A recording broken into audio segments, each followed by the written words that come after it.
Howdy and welcome to Daily Miles. So you're going to say to me, Miles, where the hell are you? And I'm going to say to you, still in Reston, Virginia. Now, I'm sticking around for a couple extra days because Mason needed to go hang out with his dad, who was in the hospital, who's no longer in the hospital, and Max, his daughter, who was scheduled to watch Marvin, the dog. Mason, Max, Marvin. Yeah, okay, lots of M's in that statement. She can't because she has to work a double today and a double tomorrow. So I offered to watch the dog. So I'm dog watching for another couple of days, and then I am out of here. There is another really cool thing about this spot. Now, I wish I could stay.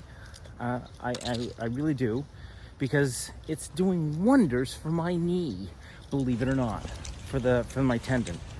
It's doing wonders for them because there's a lot of ups and downs on this path that I'm walking daily.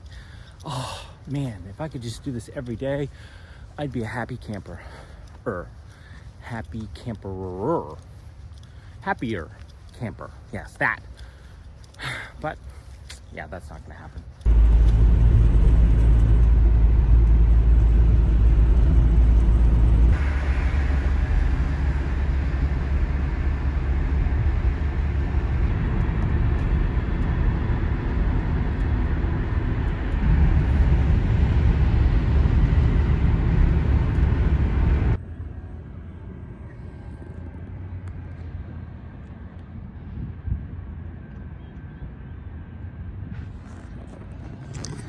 Welcome to Walmart 1863 in Fredericksburg, Virginia, as you can tell from the signage. So, made it here, 53 miles from Reston, and the van operated okay. Still making noises, and I've got it narrowed down to when it makes that noise and how it makes that noise. For anybody that cares or wants to know, it only happens when it's under load, specifically between 45 and 53 miles an hour. After that, the noise falls off, and before that, the noise ramps up.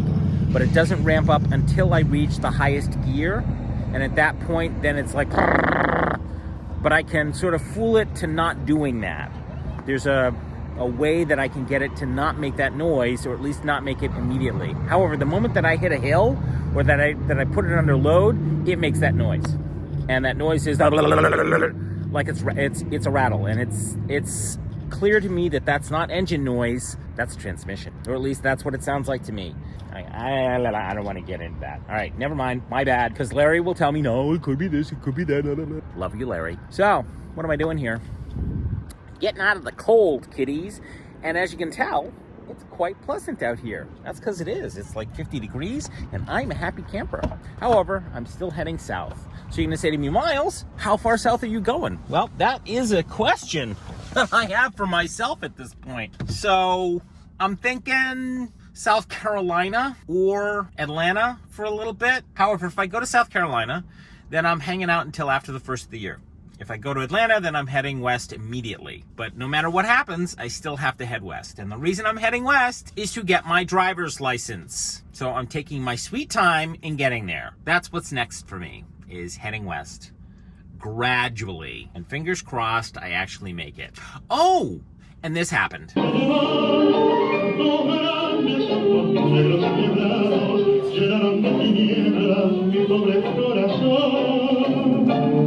I was in DC dancing, and that's what you were looking at right there, and that's what you're looking at right now. And I had a pleasant time. I met up with 2 or 3 friends and had a lovely, one more time with feeling, lovely time dancing with them. These are 3 women that when I retired, I said to myself, I'm going to create a little bucket list for myself so that I can officially retire after having danced with these women. And they all live in DC. And I got them all at the same milonga, and I danced several times with them, and I was in it was delicious, and at the same time it was also an awakening, because I realized that there's a lot of material stuck in my head that I haven't used in 3 years, and I'm like, I gotta do this, gotta do that.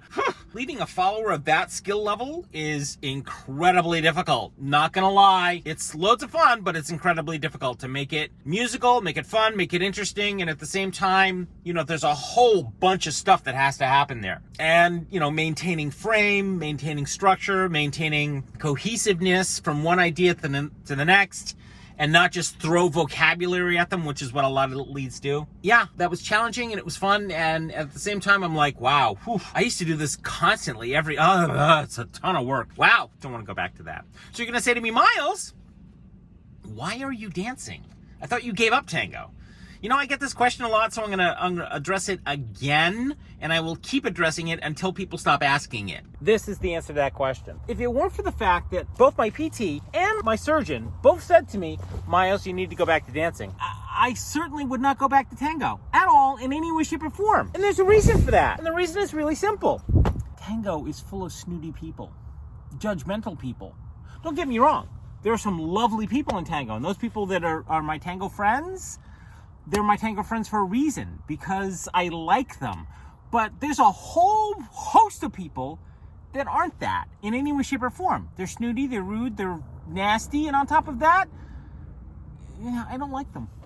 So the reason I keep going back to tango is because of my knee, specifically my tendon, my quadricep tendon, which was ripped. And those people that know the story, just go look at the link down below in the description. All right, so it's not that I love tango, because honestly, I don't. The fact of the matter is that I'd rather have root canal. And sometimes that would be preferable than going back to dance tango. Now, you're going to say to me, Miles, why do you feel so, why? It's the politics. I don't like the politics. That's what it comes down to. Now, when I say politics, most people don't understand that. So for anybody that's dancing tango, you know that there are people that, you dance with it, you don't dance with it, you have to say hello to, that you don't have to say, blah, blah, blah. That's dance politics. That's a piece of dance politics. There's also the teaching side of that. There's also the organizing side of that. So teachers have biases. We all have biases. And there are people they like, and there are people they don't like. And when those people that they like don't say hello to them or don't dance with them, there's all this stuff that happens in their head. And the same thing goes with organizers. There are people they like, there are people they don't like, but they can't say to the people that they don't like, don't come to my milonga. They can't say that, but they can also just not talk to them. And again, this is a piece of that dance politics. So for a teacher that was so divisive, like myself, dancing tango at this point, I still have a lot of people that love me and hate me and still think that I'm that guy that they loved or hated. I'm not that tango person anymore. I mean, I can go to a milonga at this point and leave after 5 minutes. And the only reason I stuck around at the milonga the other night is because I was dancing with 3 beautiful women. That's why I go. But if it weren't for my doctors, I wouldn't go. So what do you do when Home Depot gives you way more sawdust than you need? I already have that entirely full and packed down. Plus, that's the bag they gave me, and it's still only half full. And that's that bag, which is going to go into my toilet. What am I going to do with the rest of that bag? This is going to last me at least 6 months. Am I bitching? No. One man's garbage is another man's treasure. I feel like I have just won the lottery. So I basically took that entire bag in and stuffed it in places I didn't even think I had. But clearly, I do. I will not need to visit Home Depot for several months. That is way cool. I feel like a rich man, seriously. I feel like I just won the lottery.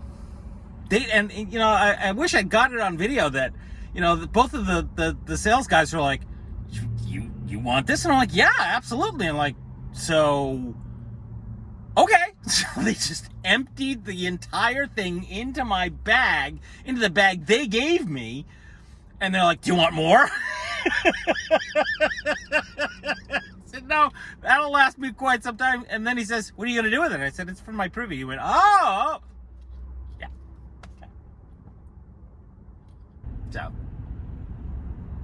that was a good thing. Yay.